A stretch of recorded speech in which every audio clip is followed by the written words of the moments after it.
Adam, I'm going to go to your favorite story of the day. Yeah. Southwest pilot sentenced for watching porn mid-flight, committing lewd act. Okay. Wow. Very important. I asked Adam and Tom right before the whole thing, what is your favorite story? Guess what Adam said? Porn. That's his favorite story. Great. Let's address it. It's a catastrophe. He's a pilot. Southwest pilot sentenced for watching porn mid-flight, committing lewd act. New York Post. A Southwest Airlines pilot who was watching porn exposed his genitals to a female officer on a flight to Florida has been sentenced to 1 year probation.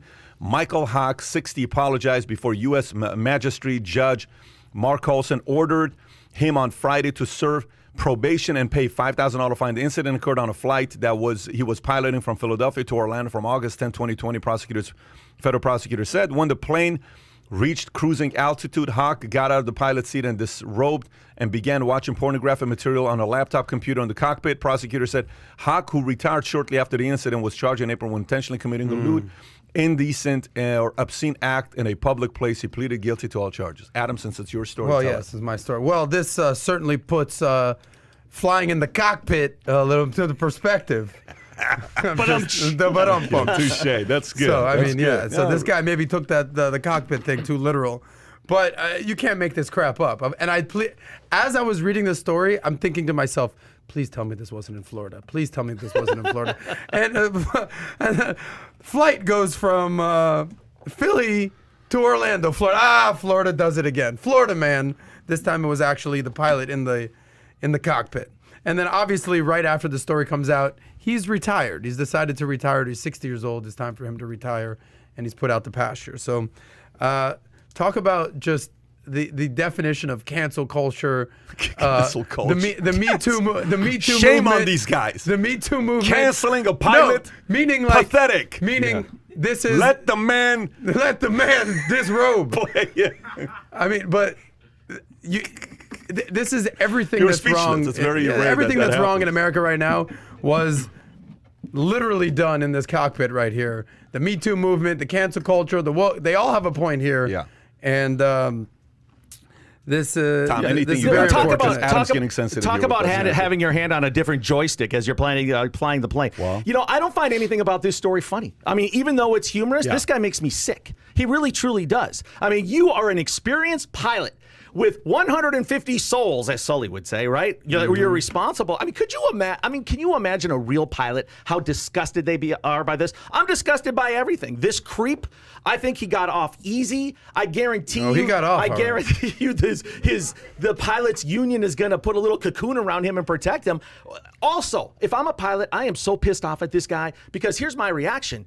You don't do shit when you fly a plane. It's all automated, so you have time to look at porn. All right, that just goes to show that everything is computerized and automated. You're not even flying this thing. The whole thing is so whack, so weird, and to think that he only got supervised probation or whatever he has and a $5,000 fine. And then, did you hear how he described it? Here's the quote from Southwest. Nonetheless, Southwest did investigate the matter and as a result ceased paying Mr. Hawk any benefits he was entitled to as a result of his separation from the airline. But he says it was like a simultaneous prank that he was doing. She was female. Gotcha. I don't know too many other 60-year-old women that find that funny. So anyway, I think the guy's a perv. I'm just wondering what his other fellow co-pilots have to say, because this guy's been flying. If he's 60 years old, he's probably been flying for 30 years or so.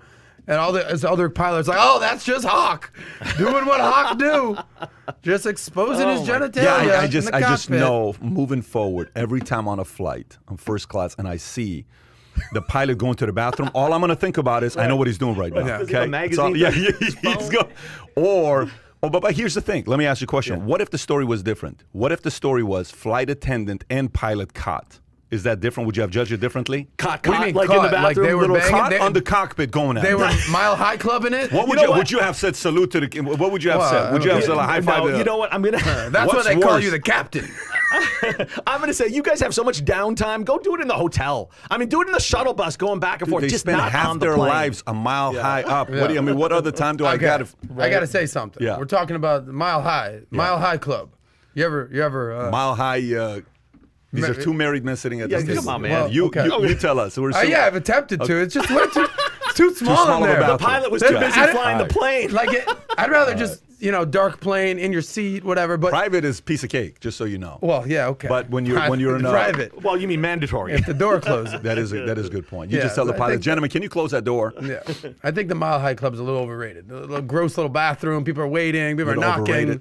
Yeah, I mean, know. what do you you got to think get it about done this at one guy? point in your life. But Harmless?